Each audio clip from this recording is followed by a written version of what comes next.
were at the Eagles postseason press conference, I think it was. Can we bring that up? Yeah, let's not go to a break, Xander. We'll get 2 breaks in. I think we're at the postseason press conference when it came through that Vic was going to leave the Dolphins. And at that point, everybody there knew who the Eagles' next defensive coordinator was.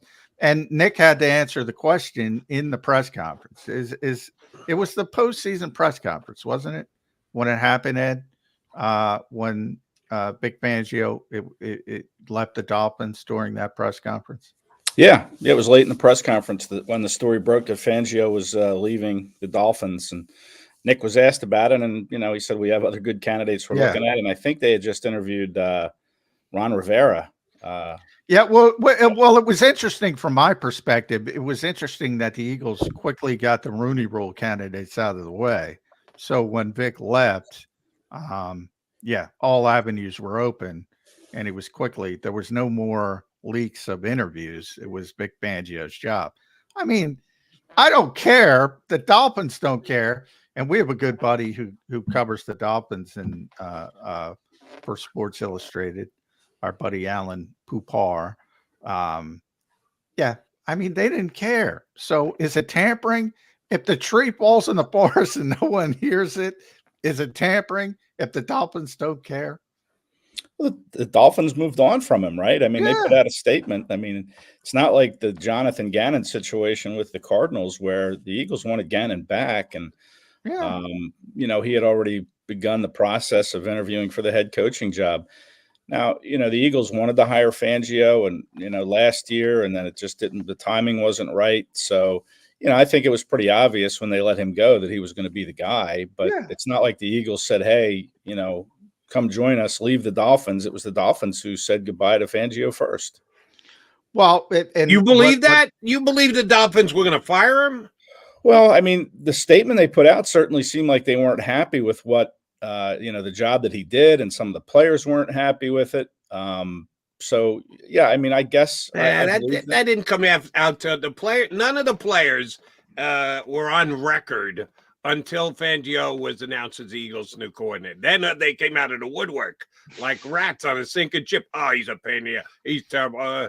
Drew Rosenhaus. There's a whole bunch of guys that didn't like playing for. Where was Drew Rosenhaus saying that before Fangio was announced as the new defensive coordinator of the Eagles? Well, that's usually the way it works. I mean, look at when Chip Kelly left. Nobody had anything really bad to say about him on the record, Chip Kelly, when he was here. But then when he got fired, then everybody came out of the woodwork. Yeah, that is the way it works. So that part. But what I brought up, and by the way, this is pure speculation. I'm not saying this has happened, but when I found out that the Eagles were considering demoting Sean Desai, they didn't fire him; they demoted him. When they were 8-1, it just made no sense to me. It just, like, why would that even enter your minds?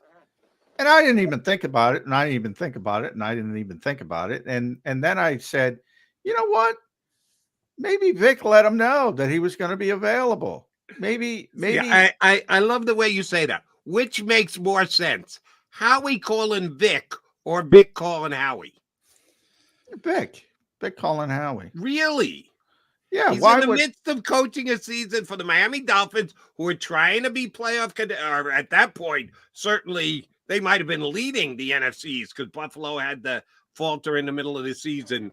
He's calling Howie because they're 8-1 and going, I watched your game. This Fangio guy, I know he worked under me, but he's not really doing all that great a job.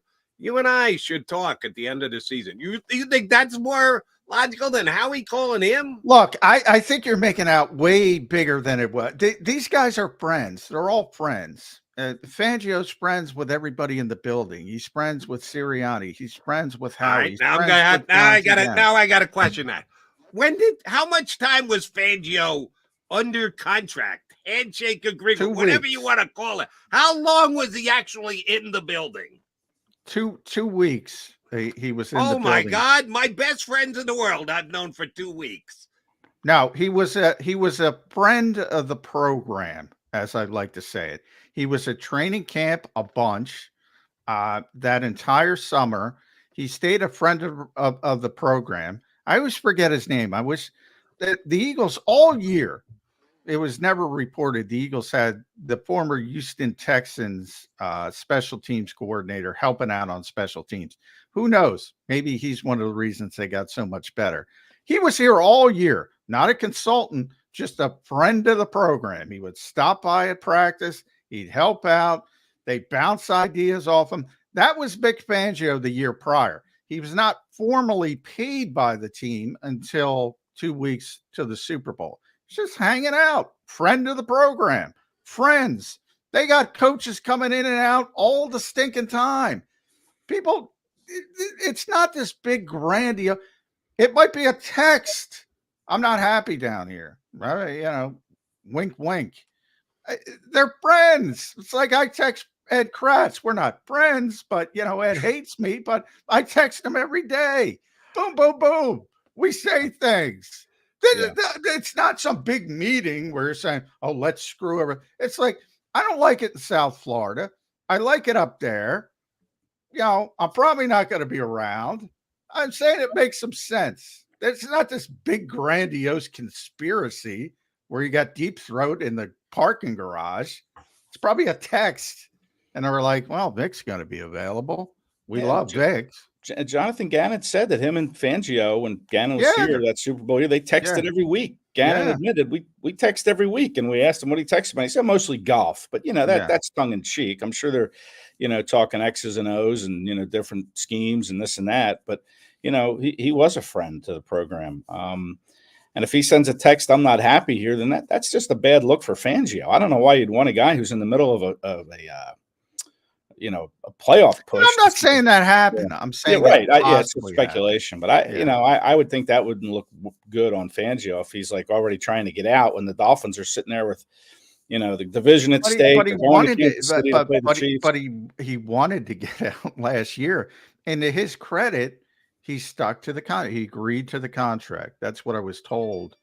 You know, the Eagles were hoping he would back out and say, well, I didn't sign it yet. I can back out and become the Eagles team. But he wouldn't do it because he agreed to terms. To his credit, and I always said he did not Josh McDaniels the Dolphins. Right. He lived up to his word. And I do give him credit for that. But at the end of the day, he didn't want to be there. So, you know, and if the other side says, you know what? We're paying this guy $4 million.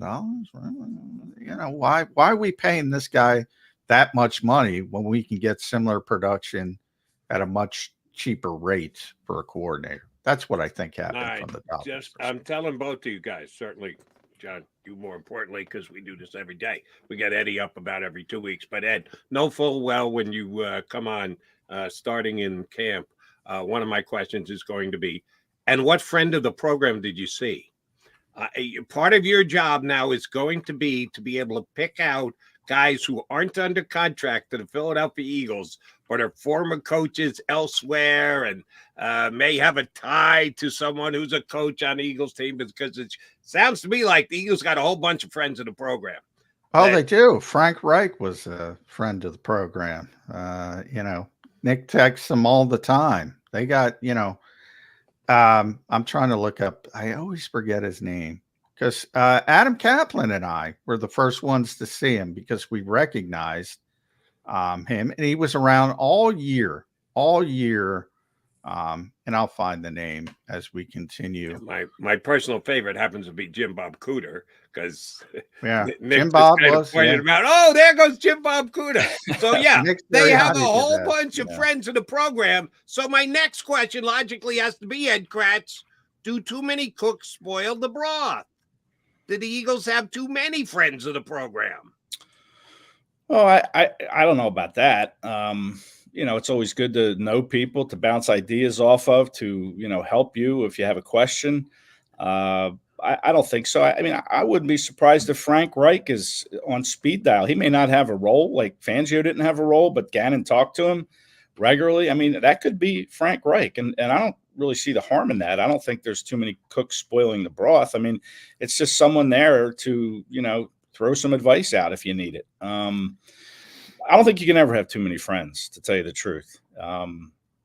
as long as you're not adding roles. Like I wonder sometimes if, like, Sean Desai felt a little threatened with Matt Patricia, kind of looking over his shoulder as a senior defensive consultant. And, you would hope that that wouldn't affect him. But I think it's only natural to say, hey, we got this multi-Super Bowl winning coach, also in the building, giving his input, to the players, et cetera. I'm not sure that's a good situation, but, and I'm not sure it would be a good situation if they were to hire Frank Reich as an offensive senior consultant. I mean, just keep him in the shadows, talk to coaches. Yeah. I don't think you necessarily need to be involved with the players in the locker room, but, I think offering advice from friends or getting advice from friends isn't necessarily a bad thing at all. Brad Seeley is the longtime special teams coordinator who was spotted him at training camp with Adam, asked if he was part of the, if this were a Jim Bob Cooter situation. And he wasn't formally here, but he was in all year. He would stop in and help the team. And happens all the time. And it's not necessarily a bad thing. But yeah, guys text each other in this league. And it's not formally tampering if you don't break a rule. The Cardinals broke a rule, and John Ferrari's the best in the business when it comes to rules. Overtime rule in the Super Bowl. That was John Ferrari. That's his rule. The Eagles are really good when it comes to football ops. So they saw an advantage to take a rookie GM who made a mistake and broke a rule, and they got, to their credit, they got some draft capital. But this coaching stuff, everybody's got coaches coming in and out. Everybody. Al Groh was here the one year. Al Groh was hanging out. Mike Groh was here for years. Happens all the time. Half of these guys. Remember we saw Steve Keim last year out of nowhere. I'm like, there's Steve Keim. What's Steve Keim doing here? I was expecting to see him being hired as a personnel guy at some point. How he tends to do that. Training camp, man, you got to have your head on the swivel. Problem is you don't recognize a lot of these guys. Right. Yeah, that's going to be your job, boys. I'm going to be asking you about friends in the program all the time from training camp. Who's in, who's out, who's showing up, who's glad-handing, who's giving info. Is there like an identification app on the cell phone where you can just hold it up in front of the guy that's out on the field? Face recognition. We gotta get CIA face recognition. You can ask for that. I'm guessing the Eagles are not going to be very forthcoming. If you need a helping hand from the Eagles to acquire that app, I don't think that they're going to go out of their way to help you guys out. Just a guess on my part. Yeah. All right. Our buddy Brendan was on with us yesterday and did a good spot on his website.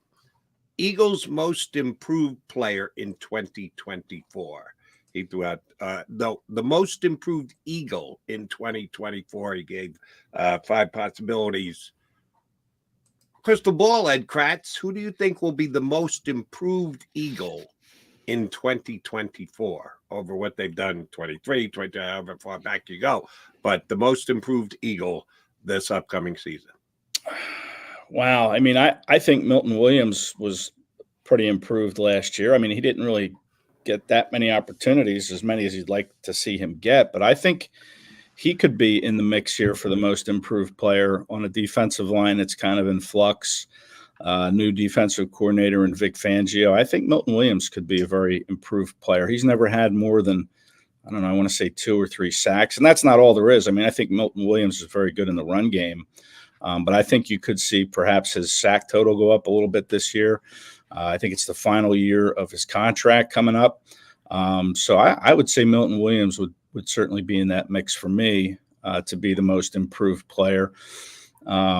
I'd like to see Nakobe Dean stay healthy to see what he can do over 17 games. I'm not sure that's going to be realistic. But if he can, he could be in the mix for most improved player. Again, Vic Fangio likes his linebackers athletic and fast and good instincts. And I think Nakobe has what Fangio wants. It's just a matter of staying healthy. Yep. And again, the back end, you look at someone like a Reed Blankenship, again, someone that, he got hurt in game a couple times. He missed, I think, 2 or 3 games with injury. He's another guy that, given what Fangio wants, could have, that kind of a season, most improved player. But again, it all comes down to health with both him and Dean. So, right there, I would say those 2 guys, but probably Milton Williams would be at the top of the list for me. Our buddy Martin Frank did the homework. I give Martin credit for this. March 10th and March 13th, the last 2 years, that's when Jason Kelce announced he was coming back formally. That's right before the start of the new league year. This year it's March 13th, March 11th, legal tampering. So March 10th would be a good date again. Is he going to take it up to that this year? Or are we going to know in Indy? Nick and Howie are going to speak on Tuesday. Are they going to know, or are they going to let the cat out of the bag? Yeah. I think Nick was asked about it at the combine 2 years ago, and he said, they bought him a keg of beer and they're trying to lure him back and this and that. I don't think they'll let the cat out of the bag, but, John, you and I have talked about this, and, it wouldn't be surprising if the Eagles already kind of know exactly what Kelce is going to do at this point, or have a good inkling. Because they need to plan for whatever inevitability it is. Is he coming back? If so, then, are we happy with Cam Jurgens playing guard again, year 2, or do we need to move on or find somebody in the draft, et cetera? And if he's not coming back, then what? Does Tyler Steen become the starter? I think there's just a lot of different things in the air right now as far as Kelce's decision. So if you drag it out to March 10th and March 13th, like he did the last 2 years, he could do that. But I think the Eagles will know prior to that exactly what Kelce's doing, because it's a big decision. It impacts the team, and they're planning for the offseason. All right. So I readily admit, with my hypothetical questions today, I've kind of been out there on the conspiracy limb, but I'm climbing out onto that limb again. If the Eagles already know, and John has suggested he thinks that's the case, that if Jason has actually made his mind up, he's already told the Eagles, but he'll tell the world when he chooses, how he chooses, and the like, because he's a media savvy guy. And guess what? He's earned that. He absolutely should be able to dictate all terms on how he's going to make his decision at this stage. However, again, the conspiracy theorist that I am, I firmly believe that Tom Brady came back to play another year because he didn't get to announce it. That Schefter and ESPN decided that they were going to announce Tom Brady was retiring before Tom Brady could announce that Tom Brady was retiring. And Tom Brady said, I'll come back and do another year. And he did it just to basically tell ESPN, you don't get to announce my retirement. I announce my retirement. Did Eagles go down that road? Did they leak it out this week that Jason will be retiring because he just got, and then Jason gets all ticked off like Brady did, and he comes back and he plays, which is what the Eagles actually want. They want him to come back and play. So the best way to make that happen is beat him to the punch. Make the announcement for him. Eddie Kracz, what do you think about my view from the grassy knoll? It's I think isn't that like a little reverse psychology? Yeah. Yes, back to freshman year of college, taking psychology.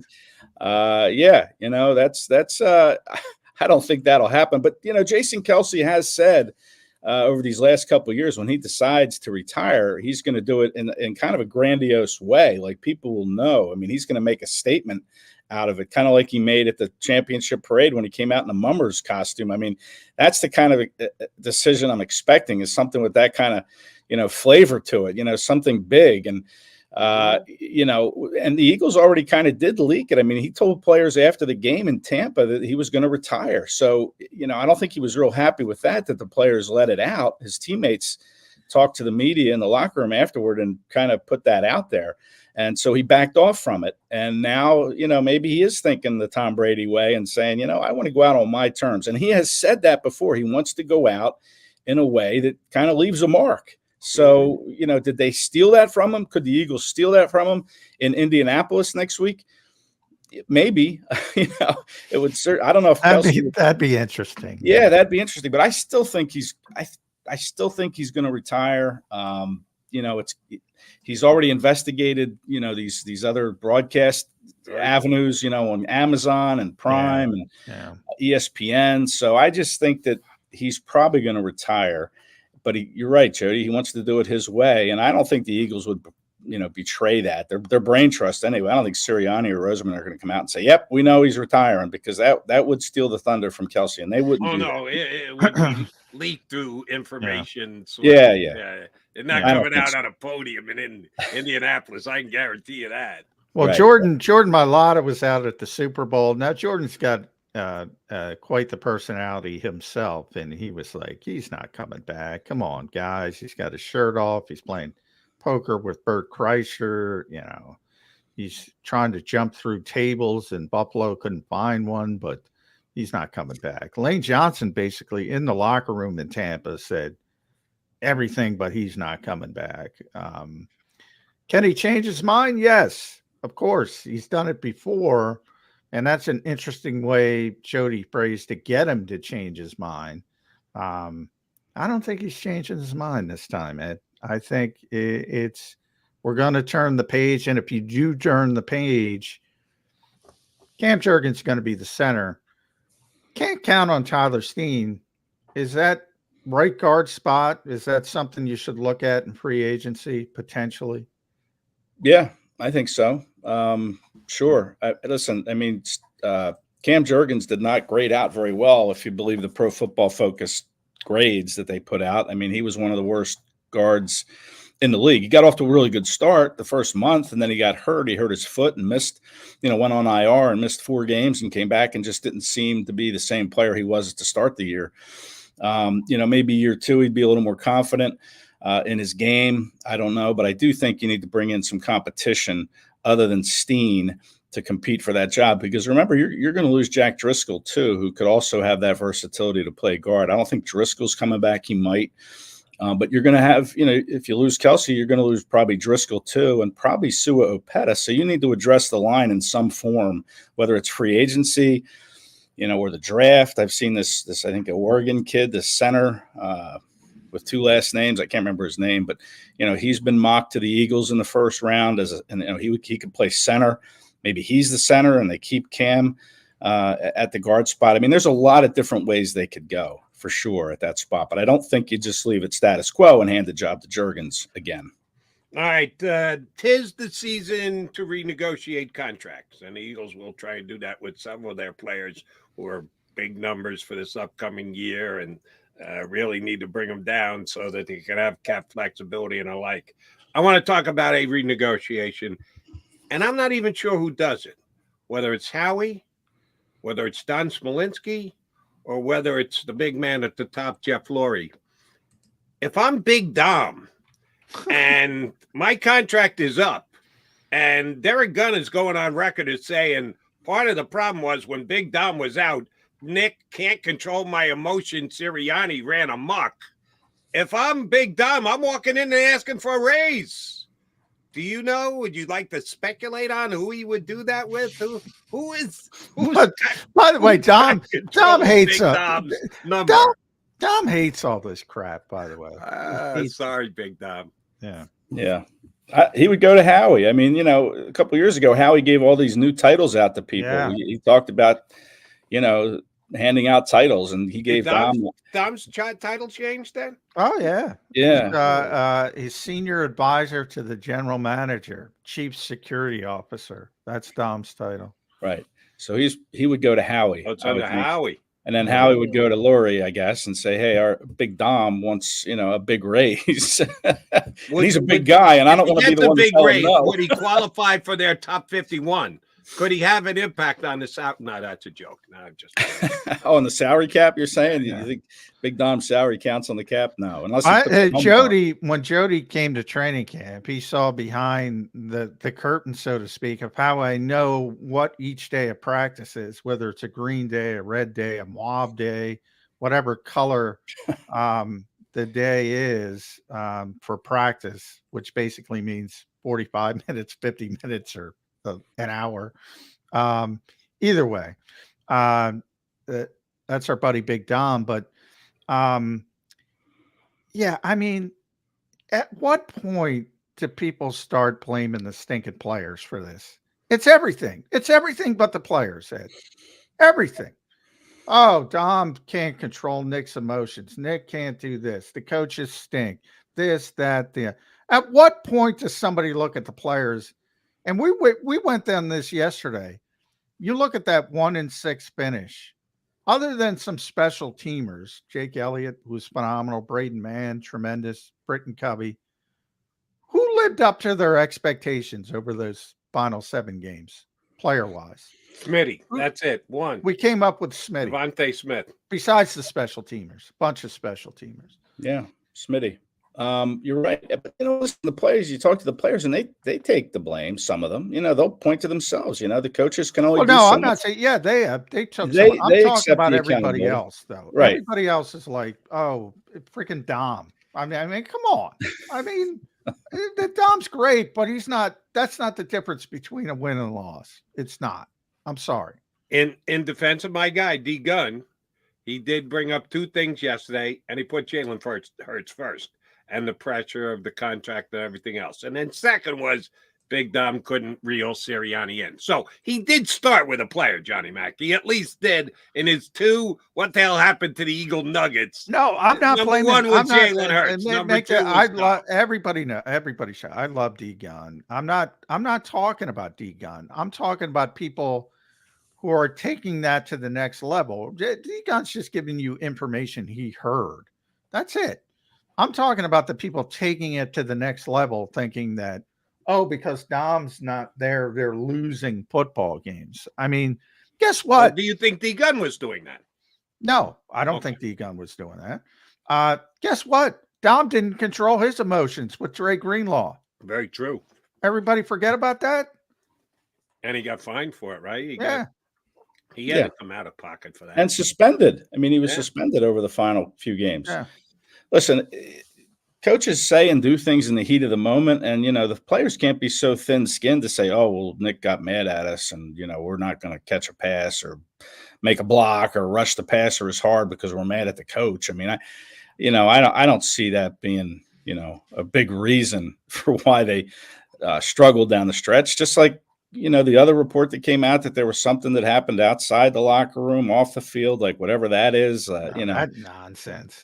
Yeah, it is nonsense. Yeah. I just think there was some dysfunction there among the coaching staff. Different coaches wanted to do what they wanted to do, and I don't think Sirianni wanted to sign off on some of those things, and I think that led to some of the dysfunction, down to the players. So it could be a lot of things. It could be, I'm sure it is, many different things, and maybe those things are part of it, but I don't know. John's right. You got to look at the players. All right. Good thing to know. John gave us the times that the head coach and the general manager are going to be available out there in Indianapolis at the Combine. Eagles will have both their coach and their general manager there, as they should. 6 teams are going to have neither. Yeah, what the hell are they doing? It's more important than going to a Combine and getting to meet with some of the young men you may draft. Just boggles my mind. Howie's got his work cut out for him this year. They've got 8 draft picks as of right now. If, as projected, they get 4 compensatory picks, because they only got 4 picks of their own. What do you think his priority is going out to Indianapolis this week? Does he have anything specific he's looking to accomplish? I think you have to look at the defense, right? I mean, come on, you need linebackers. Linebackers are big in a Vic Fangio scheme, right? You need linebackers. You need, and maybe that Julian Aquara and Terrell Thomas, Davis, Lewis. No, I think talking about Terrell Lewis. Yeah, linebackers. Yeah, I mean, maybe those guys can contribute in some form, but you need to go out and get yourself a bona fide stud linebacker who doesn't come off the field. I think that has to be a priority, and the safety position. I mean, Reed's a good player, but he got hurt a lot. Just the way he plays the game, he's so physical. I think you need to look at the defensive side of the ball. They need to refortify the safety and linebacker spots, but then again, you need running backs too. You only have, they signed. You mentioned the Price kid, Ty Price. But they only have Kenny Gainwell under contract. So I think you have to look at running back too if you're Howie. So you're right, Jody. He's got his hands full as to exactly what he's going to need. I mean, offensive line. We talked about offensive line. You could certainly make a case to add players at that spot. So yeah, I think he's going to look at those 4 positions in whatever order you pick. I think it's got to be safety, linebacker, or linebacker, safety, 1, 2, and then you look toward the offensive side. But those are the positions I would be really heavily invested in if I'm Howie Roseman.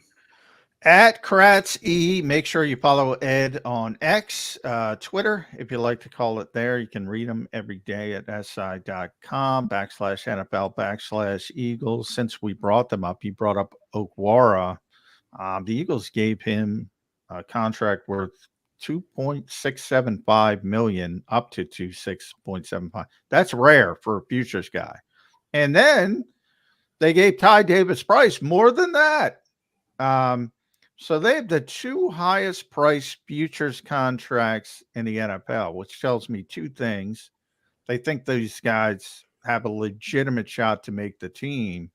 For some reason, people are like, doesn't matter. Doesn't matter. I give the Eagles credit for this. Everybody else sits on their hands, says, future, we'll sign our practice squad guys.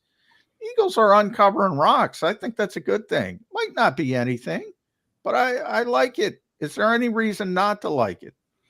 No, and it's at positions that they need depth. So yeah, that's probably why they gave them more, because they are hoping that they can come in and, give them some snaps. And, I think I like Okwara. I mean, he's the one who's played most recently. Ty Price, the 3rd round pick of the 49ers a couple of years ago. I mean, people got excited about Trey Sermon. The Eagles signed him after the 3rd round pick of the 49ers. So yes, we'll see who the next Eagles running back will be in this draft when the 49ers take him in the 3rd round. Yeah, 2 years down the road. 2027, look for the signing of.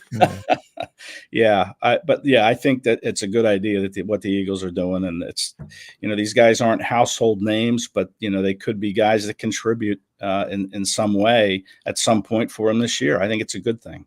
Yeah, I just got a text from an unknown number that says, because of your hypothetical nature, your friend of the program card has been canceled from the Philadelphia Eagles. I was at one point a friend of the program. I am no more. Just sneak in with Brad Seeley. You'll get in. You'll get in. Yeah. That's the only way I'm getting in is sneaking in. You're right. Eddie, glad to always sneak you into the show. Thank you for doing it again today. We will punch up again in a couple of weeks. Thanks, bud. My pleasure, guys. Have a good weekend. Thanks, Ed. That would Appreciate be it. Kracz from Sports Illustrated here with us on Birds 365. All right, we come back. We'll put a bow on the show. One more segment of today's episode of Birds 365. But before we go, Birds fans, here's your chance to save upwards of 40% on your car insurance right now from one of JAKIB Sports' great partners. Here's what you need to do. Call one of their 2 managing partners, Jim or Fran, and tell them you're a friend of JAKIB Sports and Birds 365.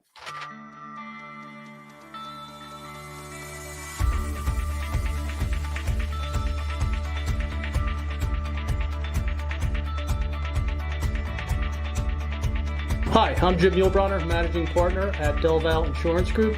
Give us a call. We're a local, knowledgeable agency, not an 800 number. Go Birds!